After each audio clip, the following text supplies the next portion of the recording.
the chateau. So it's a merger of the old with the new. And as we talk about the future now, and every organization, every sector, every industry is dealing with technology and the kind of technology disruption, as well as the opportunities that it's throwing up. What does it mean for you here at the IOC? How are you using digitization? Do you have a view on what AI could do in terms of shaping the future of the games? That's a big topic, you know. First of all this digitalization, you know, has led, and this is the principle under which we have to address then the challenges, but even more the opportunities. That it is not like in the past anymore, that people and young people at some stage in their life will be confronted with sport. This is not true anymore. They'll be confronted with Instagram or sport on Instagram, yeah, maybe. But they can find many other distractions than sport.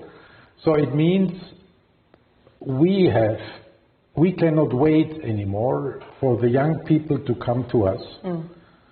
We have to go where they are, in the real world and in the digital world.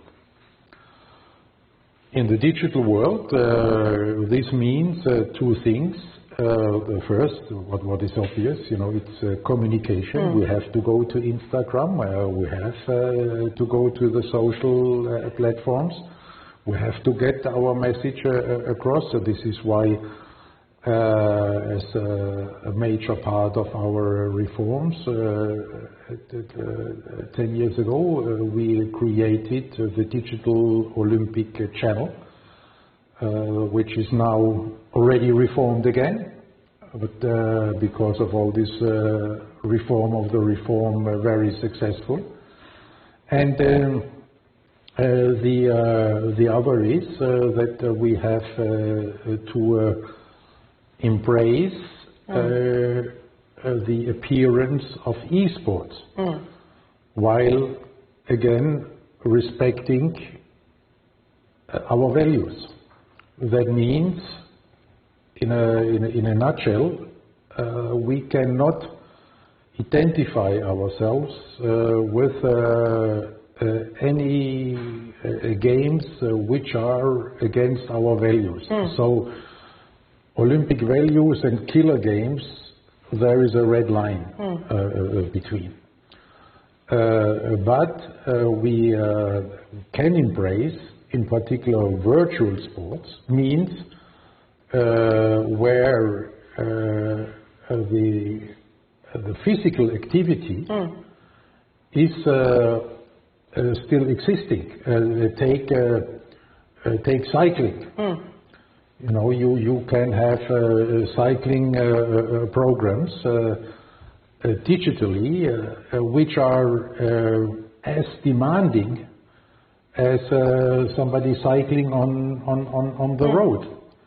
So why? So simulated online. Yeah. How could we ignore this? You know, and you have these competitions. You can. Today you can cycle your own Tour de France at home with a digital program, and you can even compete with each other, and there are these competition groups. So is that the future? Are we likely to see virtual sport being included at some point? That is clearly part of the future. Because it's not only cycling, even now in combat sports, you're going to see it, and we have, started to embrace, to appreciate this development. And just a couple of weeks ago, we had in Singapore for the very first time an Olympic eSports final week, where there were competitions in particular in this kind of virtual sports, but where we also continued and deepened our dialogue with this industry, with the publishers and with the gamers and everybody involved. We cannot ignore this. So online gaming at some point in the future could be part of the Olympic Games? Online sports. Online sports, that will be a decision for the future, and this is, this eSports finally is a kind of testing the waters. We have to see how it goes, whether these the virtual sports do really keep or gain more attractivity, because we also have to see that the virtual sports do only have a very small market share in the overall e-gaming business. So we have to see how this is developing, and then we will have, I think, in principle, 3 options. Either to say, doesn't work, thank you very much, you do your own thing in this business, or to say some of these virtual sports could be a discipline of the traditional sport in the Olympic Games, or to keep organizing an own event like this Olympic eSports final there for eSports. This will take some time. This is a classic example of looking at opportunities in adjacencies, and you're looking at eSports as a possible adjacency at this point in time. For the lack of a better word, for the Olympic mega franchise, so to speak, what are the other adjacencies from a revenue point of view, from a monetization perspective, that you're looking at outside of the games and the broadcast and media rights? We are not looking at this from a monetizing point of view. We are a values-based organization, and therefore, for us, it is about staying relevant. And this eSports engagement, for instance, is an investment we are taking. We did not look for business, and in this, for us, it's a means to stay relevant in this young generation and in this very particular community. And the more interesting is maybe because this eSport is very obvious. It's let's say easy in one way to deal with, and also to anticipate what may happen and what's the hard one? No, not the hard one. The more interesting one is AI. What will happen there? Because this has the potential to change not only all our society, but when the society changes, also sport changes. And there are a number of challenges, but there are also huge opportunities, and in every aspect of sport.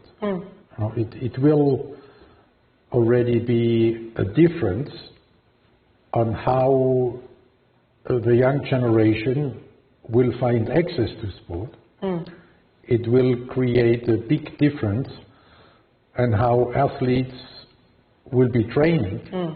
This will be much more individualized. This will be much less related to a particular coach. This will be not related so much anymore to national coaches.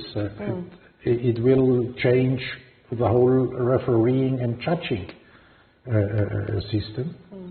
And it will also change the organization of the games in very obvious ways.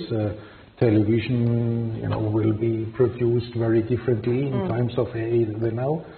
But in particular, with regard to spectators, there the big question will be, will the immersive experience, AI together with the metaverse, with AR, can create, will this lead to the people to say, okay, great, I get everything I want at home on my couch? Yeah.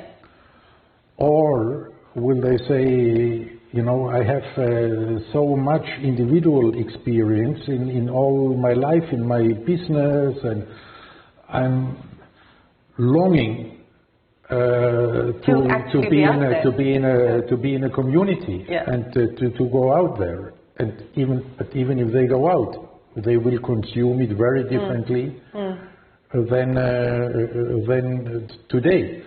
So the potential is enormous, and also the challenges, of course, are there. And this is the more interesting part. No, you're absolutely right. This is very interesting because as you speak, I'm thinking that is this the next wave of democratization of high-performance sport? Because as you pointed out, it could be a kid sitting some part of the world with no access to a high-performance coach will now suddenly be able to have that kind of training, that kind of simulation that AI might provide. Is this the next leap when we talk about democratizing high-performance sport? Definitely, this is one of the potentials. So far, what digitalization could do in this respect was, let's say, improving an already existing high-level training or athlete. It could be more subtle, but then potentially every kid on this planet can have access to a high-performance coach, adapted to their body, adapted to their emotions and their favoring sport. This is a huge potential. At the same time, it's a challenge because where does such an almost absolute individualization lead to? Because at the end, then these kids, the training can be very individual, but the competition then will be either in a team or it will be a competition with others. And how will they adjust then, their mindset? All of a sudden, being 90% of the year, alone with their personal coach on the screen, and then all of a sudden competing in the real world. But what I want to understand from you, if you had a chance to get a do-over, would you rather compete now with AI and ML and all and access to digital technologies, or were you happier in 1976? Is it harder to win today though with the access to so much technology that's constantly enhancing and improving your odds? Everything in life has its time, and this I respect very much. I'm very, I'm somehow romantic about my time as an athlete and this generation, and I would not like to miss, these romantic times of being an athlete and making these experiences, but I would also not like to miss the opportunity I have now to help and to contribute to prepare the sport for the future.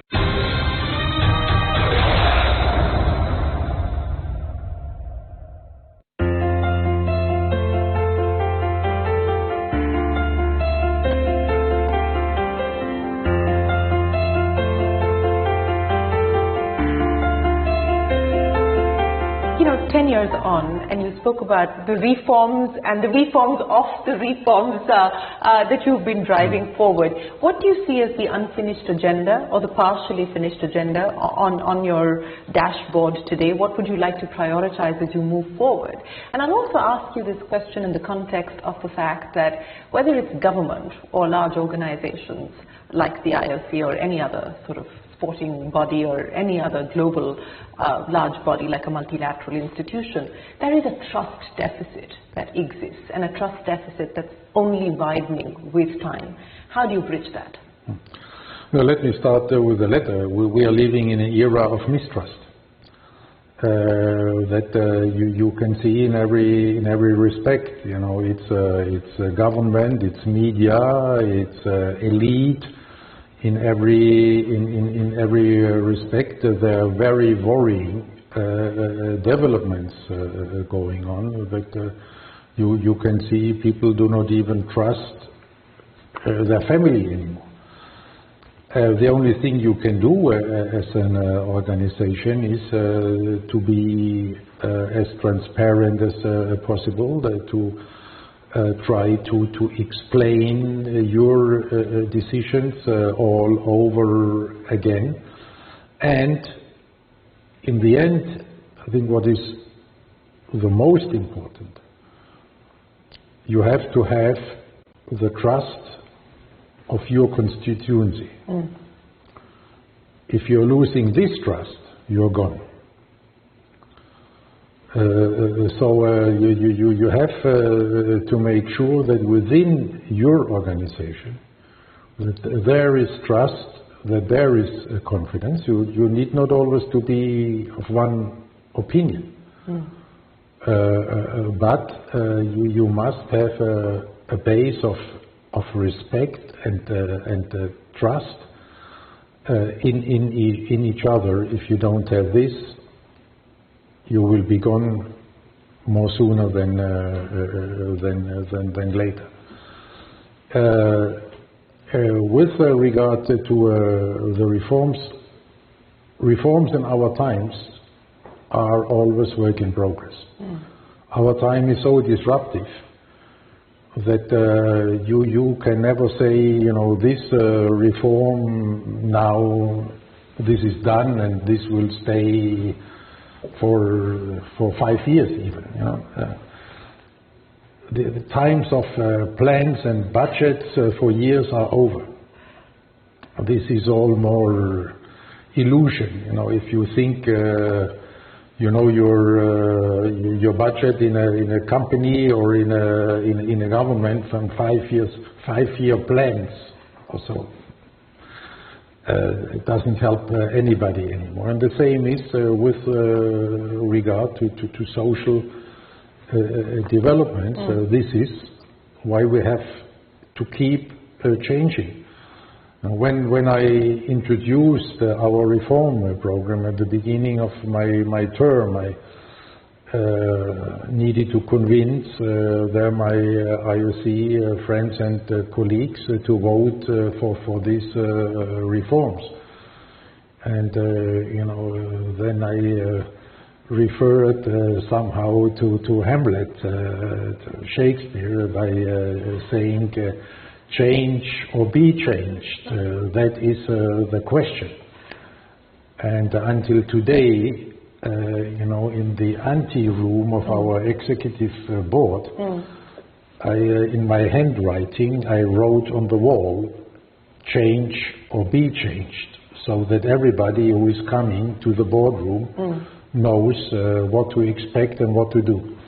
on that change, of course, which is what you're hoping to do, and you're driving some of those changes, and you will be changed also because of the external environment.